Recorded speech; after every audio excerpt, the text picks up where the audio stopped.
بسم اللہ الرحمن الرحیم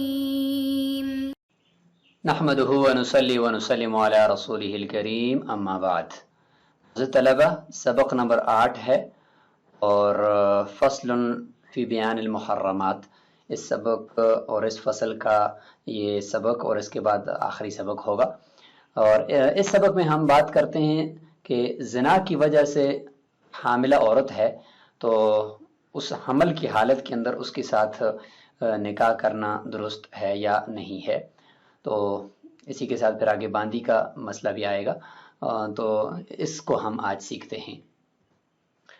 قال، امام محمد رحمہ اللہ فرماتے ہیں جامع صغیر میں کہ وَإِن تَزَوَّجَ حُمْلَ مِن زِنَا، اگر کسی نے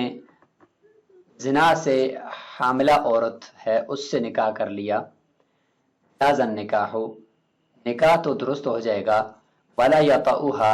لیکن وطی ہم بستری اس کے ساتھ نہیں کرے گا، حتی تضع حملھا، یہاں تک کہ اس عورت کا وضع حمل ہو جائے، یعنی وہ حمل پیدا ہو جائے۔ ھذا عند ابی حنیفہ و محمد رحمہم اللہ، یہ طرفین کے نزدیک ہے۔ امام ابو یوسف رحمہ اللہ فرماتے ہیں النکاح فاسد، یہ نکاح ہی فاسد ہے۔ یہاں پہ اس مسئلے کو آپ اس طرح بھی دیکھیں گے کہ اس متن سے امام محمد رحم اللہ یہ مسئلہ بیان کر رہے ہیں کہ ایسی عورت کے ساتھ نکاح کرنا کہ جو حاملہ ہے، اور پھر اس کی آگے دو قسمیں ہوں گی کہ اس کا جو حمل ہے اس کا نسب ثابت ہے، یعنی اس عورت کا کوئی شوہر جس کا یہ نطفہ ہے وہ معلوم ہے یا معلوم نہیں ہے، ان دونوں کا حکم ذکر کیا جا رہا ہے۔ تو پہلا مسئلہ وہ ہو گیا کہ ایسی عورت ہے جس کا جو حمل ہے اس کا نسب ثابت نہیں ہے اور اس کا نطفے والا شخص وہ معلوم نہیں ہے، یہ زنا کا حمل ہے۔ تو اس بارے میں طرفین کے نزدیک نکاح تو جائز ہے، لیکن ہم بستری کرنا اس عورت کے ساتھ جائز نہیں ہے وضع حمل سے پہلے۔ اور امام ابو یوسف رحمہ اللہ فرماتے ہیں کہ یہ نکاح فاسد ہے، دل اپنی جگہ پر آ رہی ہے۔ اور اسی طریقے سے دوسرا مسئلہ اسی میں کہ وَإِنْ كَانَ الْحَمْلُ ثَابِتَ النَّسَبِ، اگر حمل وہ ثابت النسب ہے، یعنی اس کا وہ اس عورت کا شوہر ہے یا اس عورت کا کوئی بھی ہے لیکن وہ نسب اس کا ثابت ہے، مطلب وہ بندہ معلوم ہے جس کا یہ نطفہ ہے، تو اس صورت میں اس عورت کے اوپر اگر کوئی بندہ اس عورت کے ساتھ نکاح کرتا ہے تو حمل اس کا ثابت النسب ہے، تو یہ نکاح تو بالاجماع باطل ہے، یعنی سب ائمہ کے نزدیک باطل ہے۔ تو خلاصہ یہ کہ اگر نسب ثابت ہے اس حمل کا تو پھر تو نکاح باطل ہے، اور اگر نسب ثابت نہیں ہے پھر نکاح امام ابو یوسف اللہ کے نزدیک فاسد ہے، فین کے نزدیک جائز ہے۔ امام ابو یوسف اللہ کی دلیل کہ ان الامتناع فی الاصل، یہ جو اصل ہے یعنی ثابت النسب حمل کی صورت میں نکاح سے منع کیا گیا کہ اس عورت کے ساتھ نکاح کوئی دوسرا نہیں کر سکتا، اس میں نکاح کو منع کیوں کیا گیا ہے، اس کی دلیل کیا ہے اور اس کی حکمت کیا ہے؟ تو امام ابو یوسف اللہ کے نزدیک حکمت لحرمت الحمل، وہ جو حمل ہے پیٹ کے اندر اس کی حرمت اور اس کی عزت کی وجہ سے ہے۔ وَهَذَا الْحَمْلُ مُحْتَرَمٌ، اور یہاں پر بھی تو یہ زنا سے جو حمل ہے یہ حمل بھی تو محترم ہے، اس کی بھی حرمت کا تقاضا یہ ہے کہ اس عورت کے ساتھ نکاح نہ کیا جائے، لہذا نکاح اگرچہ ثابت النسب نہیں ہے یہ حمل فاسد ہوگا۔ امام ابو یوسف اللہ کے نزدیک دلیل بتا دی کہ حمل کی حرمت کی وجہ سے۔ ادھر ثابت النسب جو اصل ہے اس میں جب حرمت حمل ہے نکاح باطل ہے، تو وہاں پہ اگرچہ ثابت النسب نہیں ہے لیکن حمل کی حرمت کی وجہ سے نکاح بہرحال فاسد ہونا چاہیے۔ فرماتے ہیں کہ حمل کیوں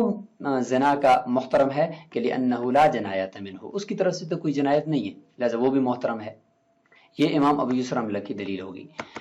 وَلِهَذَا، اسی وجہ سے لم يجوز اسقاطه، دلیل دے رہے ہیں کہ اگر زنا کا حمل ہے اور وہ اس کے اندر روح پڑ چکی ہے تو اس کا اسقاط بھی جائز نہیں ہے، یعنی اس کو قبل از پیدائش اس کو پہلے سے گرا دینا بھی جائز نہیں ہے۔ تو اس سے پتہ چلا کہ اس کا کوئی جنایت نہیں ہے اور وہ محترم ہے۔ فین فرماتے ہیں انہا من المحللات بالنص، یہ جو زنا سے حاملہ عورت ہے جس کا نسب ثابت نہیں، جس کے حمل کا نسب ثابت نہیں ہے، یہ بھی محللات میں سے یعنی حلال عورتوں میں سے ہے، نص سے کہ وہ احل لکم ما وراء ذالکم، کہ محرمات کے ذکر کے بعد فرمایا اس کے علاوہ باقی ساری عورتیں حلال ہیں، تو اس میں یہ بھی آ گئی ہے۔ لیکن جہاں تک بات ہے اس کی کہ اس کے ساتھ لہذا جب نکاح جائز ہے، طرفین فرماتے ہیں لیکن وتی ہم نے کہا کہ نہ کرے جب تک کہ وہ زنا کا حمل گر نہ جائے یا وہ پیدا نہ ہو جائے. تو فرماتے ہیں کہ حرمت الوتی، وتی کا حرام ہونا اس وجہ سے ہم نے کیا ہے کہ لا یسقی ماءہ زرع غیرہ. روایت میں بھی آتا ہے کہ کوئی آدمی اگر اللہ اور اس کے رسول پر ایمان لاتا ہے تو فلا یسقی ماءہ، وہ اپنے پانی کو دوسرے کی کھیتی کے اندر نہ ڈالے. تو لہٰذا یہاں پر بھی گویا کہ اس عورت کے پیٹ میں کسی اور کا بچہ ہے، اگرچہ وہ ثابت نسب نہیں ہے، لیکن ہم کہیں گے کہ اس کا پانی اس پانی کے ساتھ نہ مل جائے، تو اس لیے وتی کو حرام کر دیا اور نکاح کو حلال کر دیا. والامتناع فی ثابت النسب لحق صاحب الماء لا حرمت للزانی. امام ابو یوسف رحمہ اللہ کو جواب دیا جا رہا ہے. انہوں نے فرمایا کہ ثابت النسب جو اصل حمل ہے اس کے اندر جو نکاح کو حرام کیا گیا کہ اس عورت کے ساتھ نکاح نہیں کر سکتے، وہ اس وجہ سے کہ حمل کی حرمت کی وجہ سے ہے. طرفین اس کا جواب دیتے ہیں کہ اس بات کو ہم تسلیم نہیں کرتے کہ وہ حمل کی حرمت کی وجہ سے ثابت النسب حمل کی صورت میں نکاح کو ناجائز قرار دیا گیا، بلکہ وہاں پر جو نکاح کو حرام قرار دیا گیا دوسرے نکاح کو، وہ صاحب ماں کے حق کی وجہ سے ہے، نہ کہ حمل کی حرمت کی وجہ سے. صاحب ماں یعنی جس آدمی کا وہ نطفہ ہے اس کے حق کی وجہ سے ثابت النسب کے اندر دوسرا نکاح حرام کیا گیا ہے اور باطل کیا گیا، لہذا حرمت حمل نہیں ہے. جب ایسی بات ہے وہ صاحب ماں ثابت النسب کے اندر وہ اگر شوہر ہے تو اس کی حمل کی حرمت ہوگی، تو لہٰذا اس کے ماں کی یعنی اس کے پانی کی، اس کے نطفے کی حرمت ہوگی، تو اس وجہ سے دوسرا نکاح باطل ہے. ولا حرمت للزانی، لیکن جو ثابت النسب حمل نہیں ہے وہ زنا کا حمل ہے، تو زانی کے حرمت تو ہے نہیں ہے. جب ہے نہیں ہے تو صاحب ماں تو وہ ہے لیکن اس کی حرمت ہم نہیں کریں گے، لہٰذا اس صورت میں ہم نے نکاح کو جائز قرار دے دیا، اور جہاں پر نسب ثابت ہے حمل کا تو وہاں پہ ہم نے نکاح کو جائز نہیں قرار دیا. فَإِن تَزَوَّجَ حَامِلًا مِنَ السَّبْيِ فَالنِّكَاحُ فَاسِدٌ. اچھا، یہ جو پہلا مسئلہ ہے اس میں طرفین کا قول جو ہے وہ مفتوی ہے. اب آگے دیکھتے ہیں. فَإِن تَزَوَّجَ حَامِلًا مِنَ السَّبْيِ، کسی آدمی نے ایک قیدی آگے ہیں، ان قیدیوں میں ایک حاملہ عورت بھی ہے، تو اس عورت کے ساتھ نکاح کر دیا تو یہ نکاح تو فاسد ہے اتفاق. کیوں؟ اس لیے کہ اس کا جو حمل ہے وہ ثابت النسب ہے، کیونکہ اس عورت نے پیچھے جو آئی ہوئی ہے تو ظاہر ہے کسی کی بیوی ہوگی تو اس کا شوہر معلوم ہوگا، تو یہ نسب ثابت ہے، اس لیے اس عورت کے ساتھ نکاح کرنا فاسد ہے صاحب ماں کے پانی کی حرمت کی وجہ سے. وَإِن زَوَّجَ أُمَّ وَلَدِهِ. اب یہاں سے آگے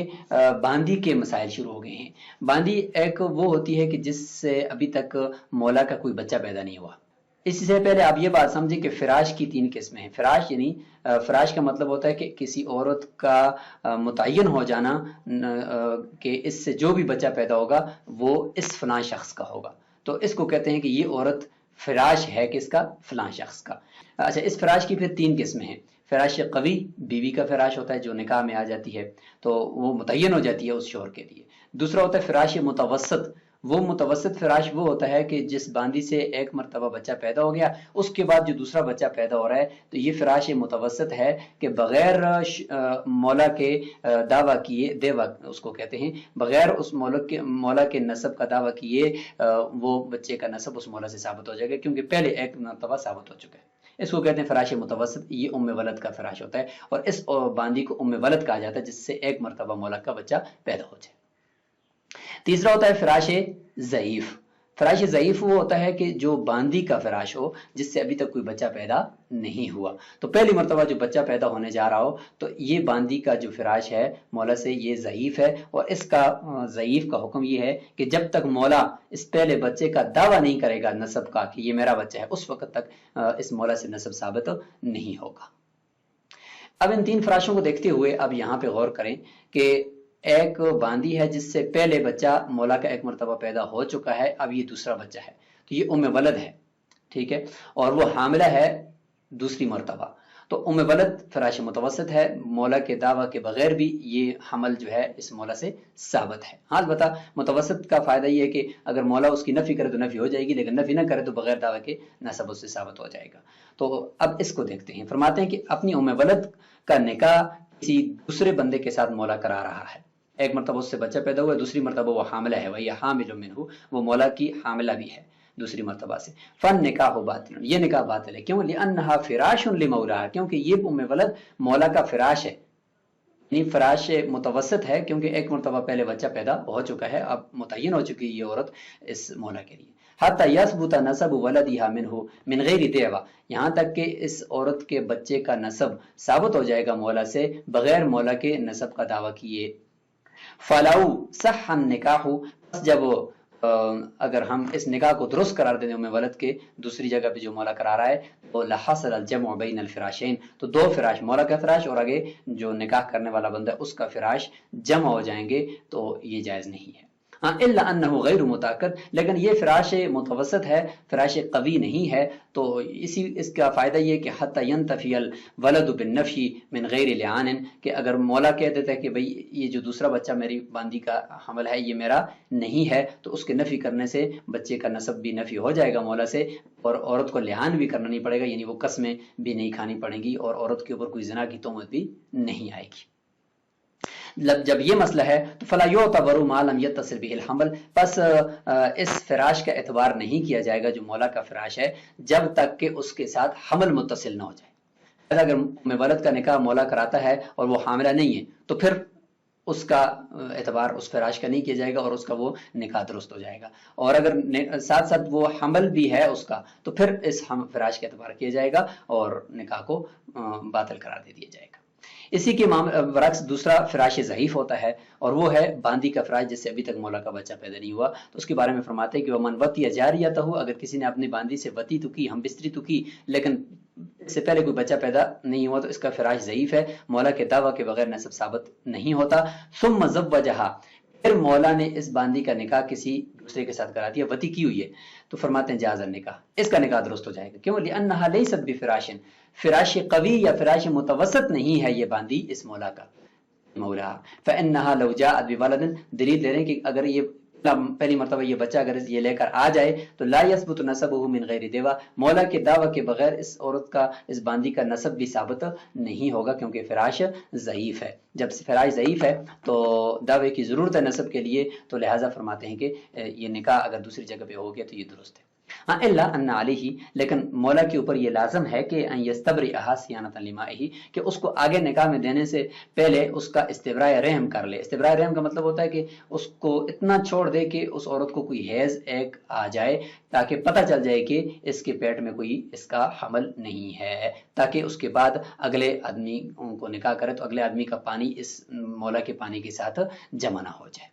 اس لیے استبراء رحم یعنی ایک حیض تک یا دو حیض تک انتظار کرنا ضروری ہے،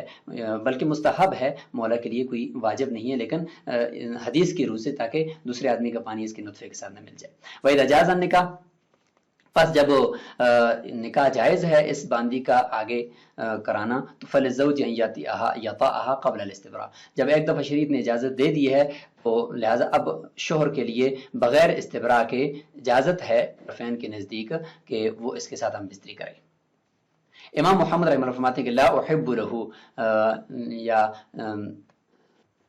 لا احب لہ، یا میں پسند نہیں کرتا ہوں، مجھے یہ پسند نہیں ہے، امام محمد رحمہ اللہ فرماتے ہیں کہ ان یطأہا، کہ وہ اگلا جو شوہر ہے وہ اس عورت کے ساتھ ہم بستری کرے قبل ان یستبرئہا، اس کو ایک حیض یا دو حیض آنے سے پہلے استبراء رحم سے پہلے کہ پتہ چل جائے کہ مولا کا پانی اس کے پیٹ میں جمع ہو کر حمل بنا ہے یا نہیں بنا، کیونکہ ظاہر ہے کہ جب حیض آئے گا تو پھر پتہ چل جائے گا کہ اس کے پیٹ میں حمل نہیں ہے، کیونکہ حمل جب ٹھہرتا ہے پھر حیض نہیں آتا۔ تو لہٰذا امام محمد رحمہ اللہ فرماتے ہیں کہ اگلے شوہر کو بھی چاہیے کہ وہ استبراء رحم کے بعد اس کے ساتھ وطی کرے، پہلے نہ کرے، اور مفتبی قول بھی امام محمد رحمہ اللہ کا ہے۔ لأنه احتمل الشغل بماء الماء، کیونکہ مولا نے تو آلریڈی اس کے ساتھ وطی اور ہم بستری کی ہوئی ہے، تو لہٰذا احتمال ہے مولا کے منی اور نطفے کے ساتھ اس عورت کے رحم کے مشغول ہونے کا، فوجب التنزہ، پس اس سے بچنا ثابت ہو گیا، واجب ہو گیا، کما فی الشراء، جس طریقے سے باندی کو کوئی بندہ خریدتا ہے تو خریدنے کی صورت میں استبراء رحم یعنی ایک حیض یا دو حیض تک اس کا انتظار کرنا ضروری ہوتا ہے، تو لہٰذا اس نکاح کی صورت میں بھی اگلے بندے کو انتظار کرنا ضروری ہے۔ کہ ان الحکم بجواز النکاح، جب نکاح کی شریعت نے اجازت دے دی ہے کہ مولا اس باندی کا نکاح آگے کرا سکتا ہے وتی کے بعد، تو یہ نکاح کے جواز کا حکم یہ امارت الفراغ، یہ مولا کے نطفے سے اس عورت کے رحم کا فارغ ہونے کی علامت ہے کہ جب نکاح کی اجازت ہے اور مولا نے جب اس کا نکاح آگے کرایا تو اس کا مطلب یہ کہ مولا کا نے یا تو استبراء رحم خود کیا ہوگا تبھی تو آگے نکاح کرا رہا ہے، تو اس کا مطلب یہ ہے کہ اگلے بندے کو مزید استبراء رحم کی ضرورت نہیں ہے۔ شیخین کی دلیل ہے فلا یؤمر بالاستبراء، حکم نہیں دیا جائے گا استبراء کا یعنی اگلے شوہر کو، لا استحباب، نہ ہی استحباب کے درجے میں، ولا وجوب، نہ ہی وجوب کے درجے میں۔ بخلاف شرع، امام محمد رحمہ اللہ نے جو شرع کے اوپر قیاس کیا ہے کہ جس طریقے سے خریدنے کی صورت میں باندی کا استبراء رحم ضروری ہوتا ہے تو یہاں پر بھی ہوگا، تو فرماتے ہیں لأنه يجوز مع الشغل، اس لیے کہ شرع یعنی باندی کی خرید و فروخت تو اگر رحم کے اندر رحم اگر مولا کے پانی کے ساتھ یا نطفے کے ساتھ مشغول ہو بھی، حمل کی صورت میں بھی ہو یا حمل کی صورت نہ بھی ہو، ہر صورت میں جائز ہوتا ہے، تو اس لیے وہاں پہ استبراء رحم ضروری ہوتا ہے، ورنہ نکاح کی صورت میں استبراء رحم کی کوئی ضرورت نہیں ہے۔ اس میں مستبی قول امام محمد رحمہ اللہ کا ہے کہ اگر مولا نے استبراء رحم نہیں کیا، یعنی مولا کے پاس وتی کے بعد کوئی حیض اور اس باندی کو نہیں آیا، اس کے بعد مولا نے اس کا نکاح کسی جگہ پہ کرایا یا اس سے پہلے کرا دیا، تو پھر اس صورت میں امام محمد رحمہ اللہ فرماتے ہیں کہ اس باندی کے شوہر کو چاہیے کہ ایک حیض تک اس کا انتظار کرے تاکہ پتہ چل جائے کہ اس کی رحم خالی ہے۔ یہ مفتبی قول ہے۔ ہاں اگر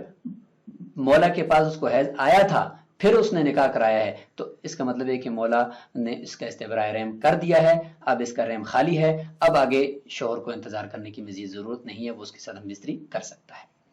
وَقَذَا إِذَا رَأَى امْرَأَةً تَزْنِي، اسی طرح مسئلہ ہے، یہی حکم ہے اور یہی دلائل ہیں کہ اگر کوئی شخص کسی عورت کو دیکھے کہ وہ بدکاری کر رہی ہے کسی عورت کے ساتھ، کسی مرد کے ساتھ، فتزوجا، پھر حالانکہ معلوم بھی اس کو ہے کہ اس نے فلاں کے ساتھ بدکاری کی ہے، پھر بھی اس نے اس عورت کے ساتھ نکاح کر لیا، حل له ان يطأها قبل ان يستبرئها عندهما، تو شیخین فرماتے ہیں کہ بغیر استبراء کے یعنی حیض کا انتظار کیے فوری طور پر بھی یہ شخص جس نے ابھی اس کے ساتھ نکاح کیا ہے اس عورت کے ساتھ ہم بستری کر سکتا ہے، جبکہ امام محمد فرماتے ہیں کہ لا احب له، میں پسند نہیں کرتا ہوں اس کے لیے کہ يطأها ما لم يستبرئها، جب تک کہ اس کا استبراء رحم ایک حیض کے انتظار کے ساتھ نہ کر لے، اس وقت تک یہ شوہر اس کے ساتھ مستری نہ کرے۔ والمعنی ما ذکرنا، اور اس کے اندر جو دلائل ہیں وہ ہم نے ذکر کر دیے کہ شیخین فرماتے ہیں کہ نکاح کی اجازت ہونا یہ اس بات کی علامت ہے کہ استبراء رحم کی ضرورت اس کو نہیں ہے، اور امام محمد رحمہ اللہ فرماتے ہیں کہ چونکہ احتمال ہے کہ اس زانی کا پانی اس کے ساتھ مشغول نہ ہو جائے اور مل نہ جائے، اس لیے بہتر یہ ہے کہ وہ استبراء رحم کر لے، اور اس میں بھی راجح قول امام محمد رحمہ اللہ کا ہے۔ تو اس سبق کو یہیں سٹاپ کرتے ہیں، اگلے سبق کے اندر جو نکاح موقت ہوتا ہے جس کو متع کہتے ہیں اور عارضی سا نکاح ہوتا ہے اس کی تفصیل انشاءاللہ ہم جاننے کی کوشش کریں گے، اور اسی کے ساتھ ہی ہمارا یہ جو فصل فی بیان المحرمات کا سبق تھا یہ پھر مکمل ہو جائے گا اور یہ فصل اپنے اختتام کو پہنچ جائے گی۔ السلام علیکم ورحمۃ اللہ۔